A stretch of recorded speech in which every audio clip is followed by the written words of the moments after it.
Hello दोस्तों, स्वागत है आप सभी लोगों का राजस्थान एकेडमी पर। मैं परवीन सिंह आप सभी लोगों के साथ में। जैसा कि आप सभी लोग जानते हैं, लगातार आने वाली वैकेंसी या जो हमारी भर्तियाँ बड़ी बड़ी आने वाली है, चाहे आपकी एलडीसी हो, वनपाल वन रक्षक की एग्ज़ाम होने वाली है, आरएएस हो आपका, इसके अलावा फर्स्ट ग्रेड, जहाँ पर भी आपका साइंस पूछा जाएगा, जनरल साइंस, उसके कंप्लीट सिलेबस को अपन कंप्लीट कर रहे थे। और उसके अंतर्गत अपन लोगों ने बात कर ली थी दोस्तों, किसके बारे में, तो गुणसूत्र की संरचना के बारे में बात कर रहे थे, जिसमें मैट्रिक्स के बारे में अपन ने समझा था कि ये एक जेली जैसा गाढ़ा द्रव्य होता है। अब इससे आगे के जो भी है, जैसे कि आपका क्रोमीमियर क्या है, पेलिकल क्या है, सेंट्रोमियर क्या है, इसके बारे में भी थोड़ी थोड़ी जानकारी मैंने दे दी थी। अब अपन आगे जो है लिखते हुए चलेंगे, इसके जितने भी संरचना के भाग हैं उनके बारे में। ठीक है, तो आप सबसे पहले हेडिंग डालेंगे क्रोमेटिड यानी कि अर्ध गुणसूत्र। क्या लिखेंगे? अर्ध गुणसूत्र। ठीक है, क्रोमेटिड के बारे में बात करने वाले हैं कि ये जो अर्ध गुणसूत्र है ये क्या होते हैं। तो आप इसके अंदर लिखेंगे कि कोशिका विभाजन, यानी जो सेल का आप क्लासिफिकेशन जो है डिविडेट कर देते थे ना, मतलब इसका विभाजित करते थे ना, दो भागों में बांटते ना, उसकी बात कर रहे हैं। तो कोशिका विभाजन की जो अलग अलग फेज होती थी उसमें से एक होती है दोस्तों मेटाफेज। अब अगर कोई आर्ट्स का स्टूडेंट है या कॉमर्स का है तो आपको ये मेटाफेज वगैरह इनके बारे में इतना पढ़ने की ज़रूरत नहीं है, केवल याद रखना है कि कोशिका विभाजन की एक मेटाफेज होती है। उस मेटाफेज में ये जो गुणसूत्र है, क्रोमोसोम्स है, लिखेंगे मैं गुणसूत्र के दो लंबवत भाग यानी परपेंडिकुलर लंबवत भाग एक ही गुणसूत्र बिंदु, एक ही गुणसूत्र बिंदु से जुड़े हुए दिखाई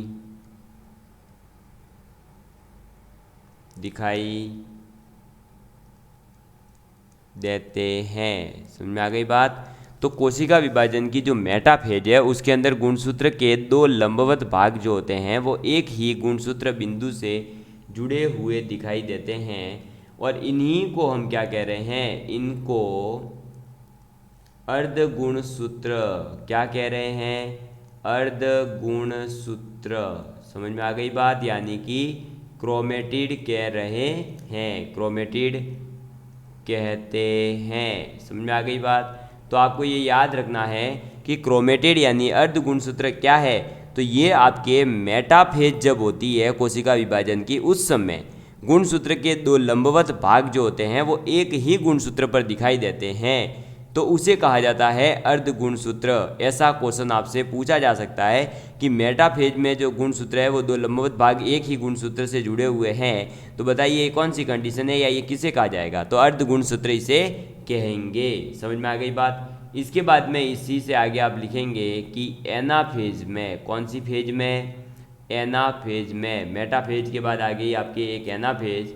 तो एनाफेज में गुणसूत्र बिंदु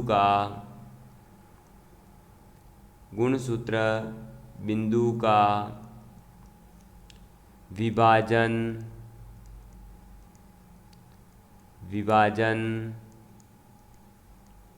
होने से यह दोनों क्रोमेटिड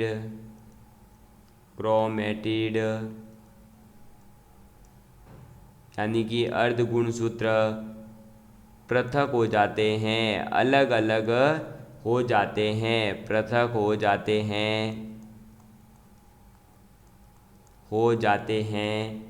और क्या होता है? पुत्री गुणसूत्र। ठीक है, कौन सा गुणसूत्र? पुत्री गुणसूत्र बनाते हैं। ये बात आप लोगों को याद रखनी है। क्लियर है?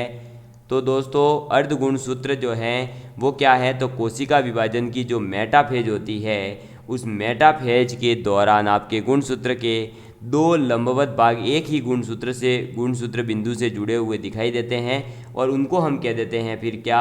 अर्ध गुणसूत्र।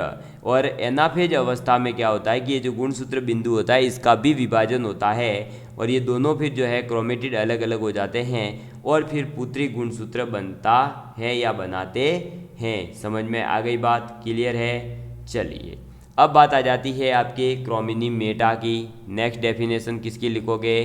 क्रोमिनी मेटा की। तो आप लिखेंगे क्रोमोनी मेटा। ठीक है, क्रोमोनी मेटा। तो ये क्रोमोनी मेटा क्या है इसके बारे में बात करेंगे। तो आप इसके अंदर लिखेंगे इंटरफेज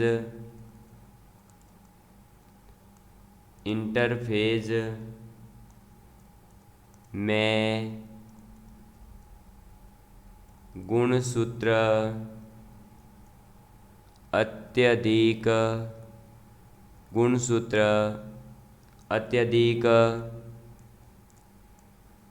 कुंडली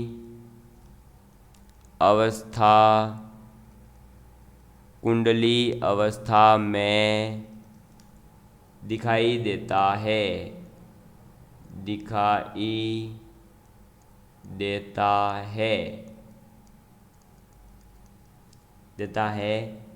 इन्हें वर्ण गुणसूत्र या तो क्या कहेंगे? वर्ण गुणसूत्र या इंग्लिश में कह सकते हैं क्रोमोनी मेटा। ठीक है, क्या कहेंगे? क्रोमोनी मेटा। समझ में आ गई बात? तो क्रोमोनी मेटा कहते हैं। क्लियर है? तो क्रोमोनी मेटा क्या है? तो क्रोमोनी मेटा का मतलब है कि इंटरफेज के टाइम पे इंटरफेज में क्या होता है कि गुणसूत्र अत्यधिक कुंडली अवस्था में दिखाई देता है। तो अगर आपसे पूछा जाए कि अगर गुणसूत्र अत्यधिक कुंडली अवस्था में है तो वो कौन सी फेज में होगा? इंटरफेज में होगा। और अगर इस फेज में है तो वो कौन सा गुणसूत्र है? तो या इसे क्या कहेंगे? तो हम इसे कहेंगे वर्ण गुणसूत्र या क्रोमोनी मेटा कहेंगे। ठीक है, अब अगर किसी को लग रहा हो कि सर ऐसा कोई क्वेश्चन पूछेंगे क्या, तो भाई ऐसे क्वेश्चन जो है आपके पूछे गए हैं। आप लास्ट ईयर के पेपर उठा करके देखिए, आप लोगों को पता चल जाएगा कि किस किस टाइप के क्वेश्चन पूछे गए हैं। आप केमिस्ट्री वगैरह में देखोगे तो क्लास 11th और जो 12th में कॉन्सेप्ट पढ़ाए जाते हैं, जैसे हक्कल रूल है, किन्हीं भी जो है आपके पदार्थों के या जो भी कंपाउंड्स होते हैं उनके IUPAC नेम वगैरह है, तो ऐसे ऐसे क्वेश्चंस भी पूछे गए हैं जो आपके जो है बहुत हाई लेवल पे, मतलब बेसिक साइंस नहीं कह सकते। तो इसलिए हमें थोड़ा सा एडवांस तैयारी करेंगे तो हमें बेनिफिट मिलेगा। बाद में हम जो है ये रोते रहें कि ये टफ आ गया, ईजी आ गया, तो फिर उसका कोई इलाज नहीं है। ठीक है, तो ये हो गया आपके क्रोमिनी मेटा। अब क्रोमिनी मेटा से आगे अपन बात करेंगे तो नेक्स्ट आपके आ जाता है दोस्तों क्रोमोमियर। तो आप टॉपिक डालिए क्रोमोमियर। ठीक है, क्या टॉपिक है? क्रोमोमियर के बारे में बात करने वाले हैं। तो ये क्रोमोमियर क्या होता है इसकी बात करते हैं। तो जो दोस्तों हमारा क्रोमिनी मेटा की बात करी थी, अभी किसकी बात करी थी? क्रोमोनी मेटा। तो आप वापस लिख लो, ये जो अपन ने अभी बात करी थी क्रोमिनी मेटा, इस क्रोमोनी मेटा पर क्या होता है कि एक बिंदु जैसी या बिंदु के जैसी अत्यधिक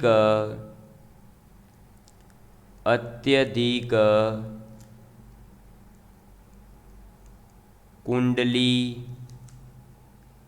संरचनाएं, ये कल डायग्राम में अपन ने देख लिए थे सब। ठीक है, संरचनाएं दिखाई देती है, संरचनाएं दिखाई देती है जिन्हें, तो ये जो संरचनाएं दिखाई दे रही है, इन संरचनाओं को ही अपन क्या कह रहे हैं, क्रोमोमियर। क्या कह रहे हैं, क्रोमोमियर कहा जाता है। समझ में आ गई बात, कहा जाता है, क्रोमोमियर कहा जाता है। समझ में आ गई ना बात, क्लियर है ना आप सभी लोगों के लिए। चलिए अब बात करते हैं नेक्स्ट हमारे, तो नेक्स्ट डेफिनेशन आ जाती है गुणसूत्र बिंदु की। किसकी बात आ जाती है, गुणसूत्र बिंदु। गुणसूत्र बिंदु का मतलब क्या है, तो इसका मतलब है सेंट्रोमेयर।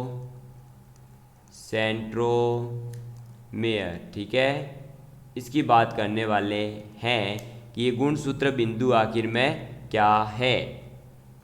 तो गुणसूत्र बिंदु यानी सेंट्रोमियर क्या है, तो ये बेसिकली दोस्तों गुणसूत्र की लंबाई जो होती है उसमें, तो आप लिखेंगे गुणसूत्र की लंबाई में एक स्थान पर यह थोड़ा थोड़ा सकरा होता है। सकरा यानी कि कॉन्स्ट्रक्ट हो जाता है, सकरा होता है। ठीक है, इस भाग को या इस भाग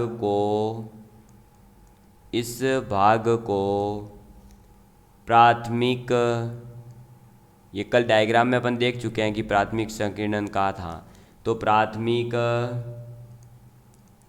संकीर्णन या गुणसूत्र बिंदु कहा जाता है। ठीक है, तो प्राथमिक संकीर्णन या गुणसूत्र बिंदु यानी कि सेंट्रोमियर कहा जाता है। समझ में आ गई बात, क्लियर है आप सभी लोगों के लिए। चलिए अब बात करते हैं कि ये जो हमारा दोस्तों गुणसूत्र बिंदु है उसकी स्थिति के आधार पर हम गुणसूत्र जो है वो क्या कर सकते हैं। तो देखो अकेंद्रीय और अंतः केंद्रीय यानी कि सेंट्रोमियर एक किनारे पर हो, अगर सेंट्रोमियर रहित है तो फिर आप उसे गुणसूत्र को कहोगे अकेंद्रीय है। अगर अग्र केंद्रीय है तो हम ये कहेंगे कि जो सेंट्रोमियर है वो किनारे के समीप है। अगर हम मध्य केंद्रीय की बात करें तो वो मध्य में आ जाएगा, और उपमध्य केंद्रीय की बात करेंगे तो सेंट्रोमियर मध्य भाग से थोड़ा दूर होता है। ये आप लिख सकते हो। तो उसकी स्थिति के आधार पर देखिए हम यहाँ पर इसका ये भी एक नामकरण कर सकते हैं, टाइप कर सकते हैं। तो आप यहाँ लिख लीजिए, अगर आपका अकेंद्रीय हो, एक तो यह आता है क्या कि अकेंद्रीय अगर हो, अकेंद्रीय के बाद में हो सकता है कि आपका वो क्या हो, अंतः केंद्रीय। क्लियर है। चलिए अंतः केंद्रीय के बाद में हो सकता है कि अग्र केंद्रीय हो। मुझे नहीं लगता कि आपने आज तक YouTube के ऊपर गुणसूत्र के बारे में इतनी डिटेल से पढ़ा होगा। अकेंद्रीय का मतलब ही क्या होता है दोस्तों कि ये जो आपका सेंट्रोमियर है, इस सेंट्रोमियर रहित अगर हो, ठीक है, यानी ये हो ही ना, तो अपन कहते हैं अकेंद्रीय। अगर अंतः केंद्रीय की बात की जाए तो ये जो आपका है सेंट्रोमियर, आप लिखेंगे ये जो आपका सेंट्रोमियर है ये एक किनारे पर होगा। क्या होगा, एक किनारे पर। क्लियर है। चलिए अग्र केंद्रीय का मतलब क्या है, तो अग्र केंद्रीय का मतलब है सेंट्रोमियर किनारे के समीप, जो किनारा है उस पर नहीं है लेकिन उसके समीप ही है। किनारे, एक सेकेंड, इसको थोड़ा सा इधर करते हैं, किनारे के समीप। समझ में आ गई बात। तो अकेंद्री यानी सेंट्रोमियर है ही नहीं। अंतः केंद्री का मतलब सेंट्रोमियर जो है वो किनारे पर है। अग्र केंद्री का मतलब है वो किनारे के समीप है। फिर बचा आपने क्या दोस्तों आगे, तो इसमें एक और टाइप आ जाता है आपके मध्य केंद्री। लिखेंगे मध्य केंद्री। मध्य केंद्री क्या कहता है एक तो, और एक आ जाएगा आपके उपमध्य केंद्री। उपमध्य केंद्री, ठीक है। चलिए तो अब आप इसके अंदर लिखेंगे, देखो मध्य केंद्री में तो लिख दो कि अगर हमारा सेंट्रोमियर जो है, सेंट्रोमियर मध्य में, ठीक है, कहाँ पर है, मध्य में अगर हो, और उपमध्य केंद्री का मतलब होता है कि ये जो हमारा सेंट्रोमियर है, सेंट्रोमियर ये मध्य भाग से, अब ये डायरेक्ट पूछा जा सकता है सीधा सा, बताइए उपमध्य केंद्री की स्थिति क्या होगी, तो ये मध्य भाग से थोड़ा दूर होगा, से थोड़ा दूर। क्लियर है बात, समझ में आ गई बात। तो उपमध्य केंद्री का मतलब है सेंट्रोमियर मध्य भाग से थोड़ा सा दूर होता है। समझ में आ गई ना। यहाँ तक की बातें आप लोगों के कंप्लीट हो चुकी होगी। तो अब नेक्स्ट इसकी संरचना में आ जाता है वर्ड एक काइनेटोकोर। लिखेंगे काइनेटोकोर। सर ये काइनेटोकोर क्या है, तो ये जो काइनेटोकोर होता है, इस काइनेटोकोर का मतलब है कि गुणसूत्र बिंदु में आपका जो गुणसूत्र बिंदु है, गुणसूत्र बिंदु, उस गुणसूत्र बिंदु पर पाई जाने वाली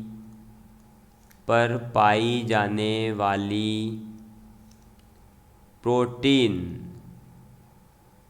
ठीक है। तो जो हमारा गुणसूत्र बिंदु है यानी कि जो सेंट्रोमियर है, उसके ऊपर पाया जाने वाला जो प्रोटीन होता है, उस प्रोटीन को हम क्या कहते हैं, उस प्रोटीन को कहते हैं काइनेटोकोर। क्या कहते हैं, काइनेटोकोर कहते हैं। समझ में आ गई बात, क्लियर है, काइनेटोकोर कहलाता है। ये बात आप लोगों को याद रखनी है। तो आपसे सीधा सा क्वेश्चन पूछ लिया, लो गुणसूत्र के बिंदु पर पाए जाने वाले प्रोटीन को कहते हैं, क्या कहते हैं, काइनेटोकोर कहते हैं। और कोशिका विभाजन जब होता है दोस्तों, तो उसके दौरान जो आपके तरकु तंतु होते हैं यानी स्पाइडल फाइबर्स होते हैं, वो काइनेटोकोर से ही जुड़ते हैं। ये पॉइंट भी अपने लिए इम्पोर्टेंट है। तो आप लिखेंगे कि कोशिका विभाजन के समय, कोशिका विभाजन के दौरान, कोशिका विभाजन के दौरान तरकु तंतु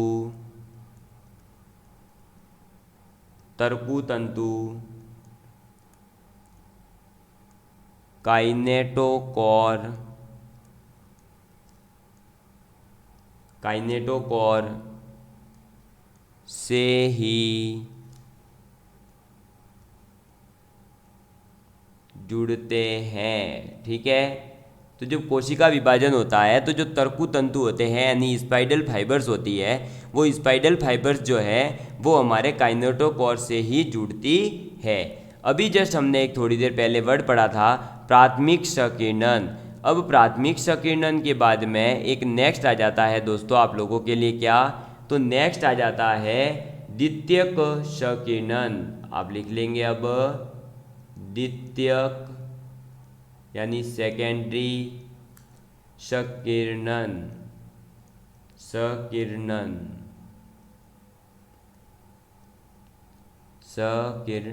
ठीक है, यानी सेकेंडरी कंस्ट्रक्शन।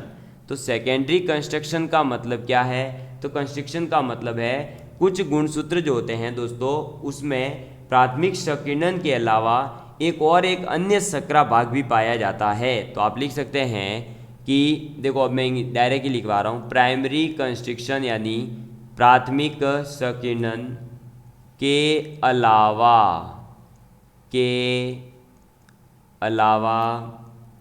एक अन्य सकरा भाग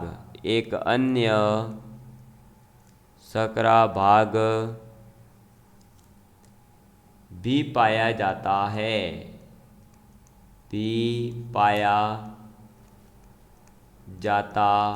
है, ठीक है, जिसे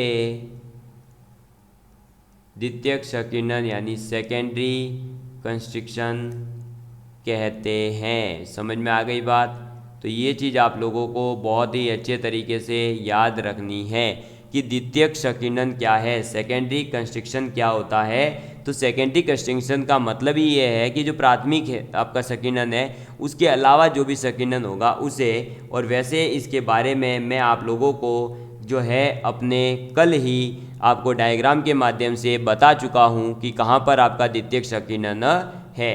अब ये द्वितीयक संकीर्णन के बाद में जो हमारा सैटेलाइट वर्ड आया था, यानी उस सैटेलाइट क्रोमोसोम की बात करने वाले हैं, तो उसे हिंदी में कहा जाता है अनुषंगी। आप लिखेंगे अनुषंगी सैटेलाइट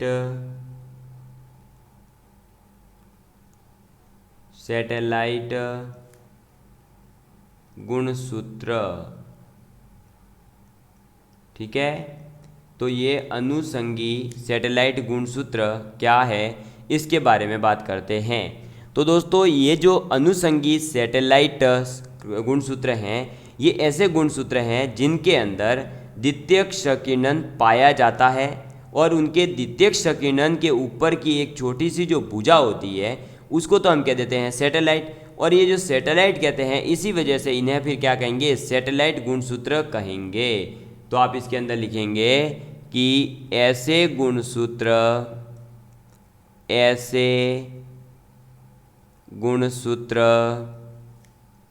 जिनमें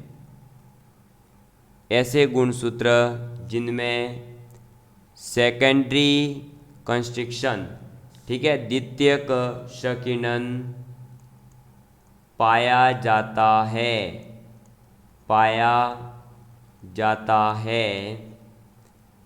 उनके द्वितीयक संकीर्णन सेकेंडरी कंस्ट्रक्शन के ऊपर की एक छोटी भुजा, ठीक है, छोटी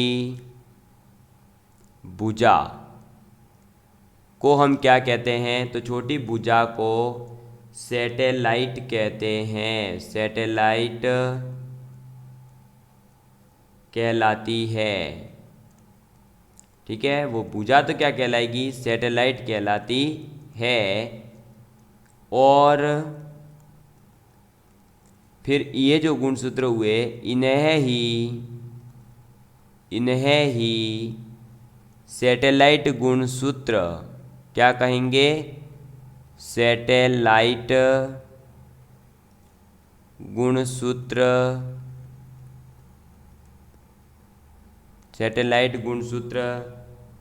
कहा जाता है, ठीक है। तो ये चीज़ मैं आप लोगों को कल ही समझा चुका हूँ। चलिए एक बार वापस से मैं इसका डायग्राम दिखा देता हूँ आपको। तो आपने अगर कल ध्यान से नहीं देखा है तो आज देख लीजिएगा।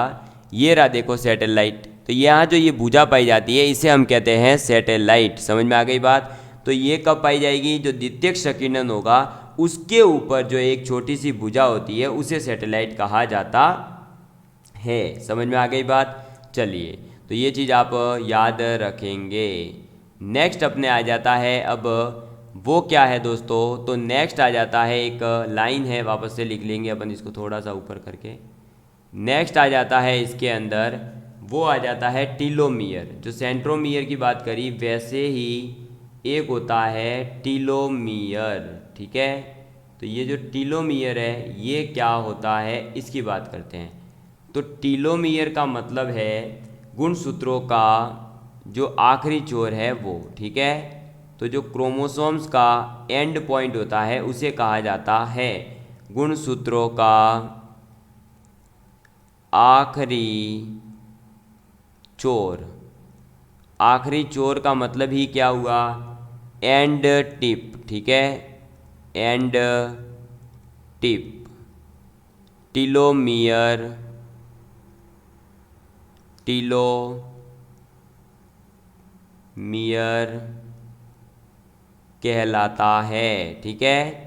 तो ये बात भी आप लोगों को याद रखनी है कि टीलोमियर का मतलब क्या है। तो टीलोमियर का मतलब है कि जो गुणसूत्र होते हैं उन गुणसूत्र क्रोमोसोम का जो अंतिम छोर होता है उसे कहा जाता है टीलोमियर। समझ में आ चुकी होगी यहाँ तक की बातें।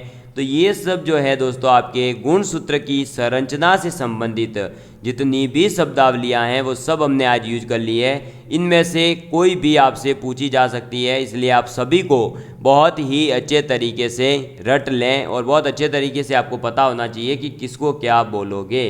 अब ये तो था दोस्तों आपके गुणसूत्र का हम कह सकते हैं भौतिक संगठन, एक तरह से ये बाहर जो आपको दिखने वाले भाग है उसकी बात हुई।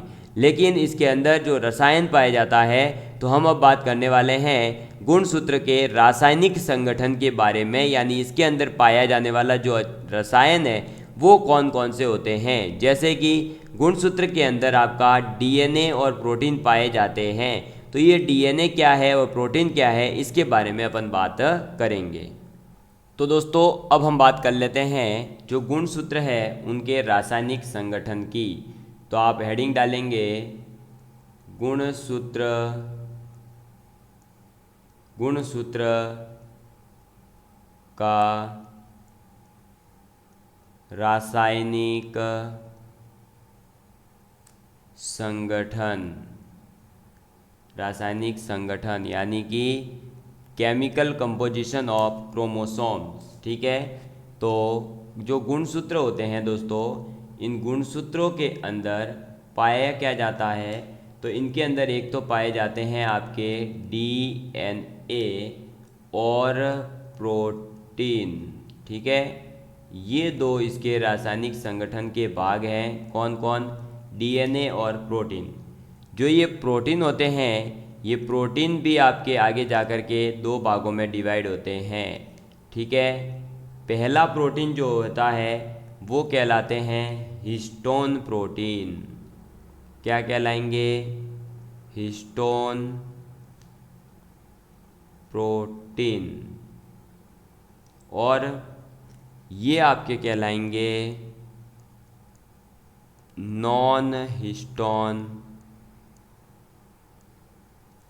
प्रोटीन। समझ में आ गई बात।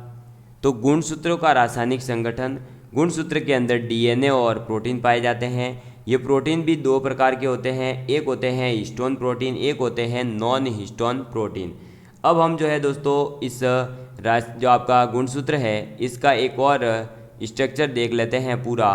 तो वो स्ट्रक्चर आ जाता है आपके सामने कुछ इस प्रकार से। तो इसके अंदर आप देखेंगे तो ये देखिएगा आप इसके अंदर कि ये इसी के अंदर पाया जा रहा है आपके गुणसूत्र।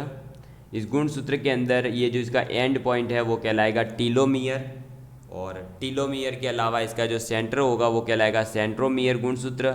फिर ये देखो टीलोमियर है, फिर इसके अंदर ये आपका हिस्टोन प्रोटीन है, ठीक है। ये आपका डीएनए का जो डबल हेलिक्स है इसके बारे में भी अपन आगे बात करेंगे, क्योंकि यहाँ से क्वेश्चन पूछा गया है कि जो ये डीएनए का डबल हेलिक्स मॉडल है ये किसके द्वारा दिया गया है, तो वॉटसन एंड क्रिक ने दिया था, ये आपके एग्जाम में आया हुआ है। फिर ये इसके कुछ बेसिस पेयर है, इनके बारे में भी अपन को बात करनी है, ठीक है। ये जो है इसका ये क्या कहलाएंगे, अर्ध गुणसूत्र यानी कि क्रोमेटिड्स कहलाते हैं। तो टीलोमियर क्या है, सेंट्रोमियर क्या है, अर्धगुणसूत्र क्या है, हिस्टोन क्या है, डीएनए क्या है, तो अपना ये सब जो है अपन बेसिक इसके बारे में पढ़ चुके हैं। आप सभी लोगों ने पढ़ लिया होगा, ठीक है। अब अपन बात करेंगे आगे दोस्तों नेक्स्ट क्लास के अंदर हिस्टोन प्रोटीन के बारे में, और फिर हिस्टोन प्रोटीन के बारे में बात करने के बाद बात करेंगे जो अपना न्यूक्लियोसोम है यानी डीएनए के अंदर जो पाया जाता है उसके बारे में बात करेंगे। फिर ये जो गुणसूत्र है इनकी आकृति वगैरह मैंने आपको बताई दी है, और गुणसूत्रों की आकृति के बाद में आपका आ जाता है ये जो अग्र केंद्रीय है, अंतः केंद्रीय अपन ने जो लिखे हैं ये क्या होते हैं इनके बारे में। ठीक है, उसके बाद में आप लोगों के ये चैप्टर जो है वो हो जाएगा समाप्त। ठीक है दोस्तों, तो तब तक के लिए bye bye, love you all of you, take care and please share with your friends.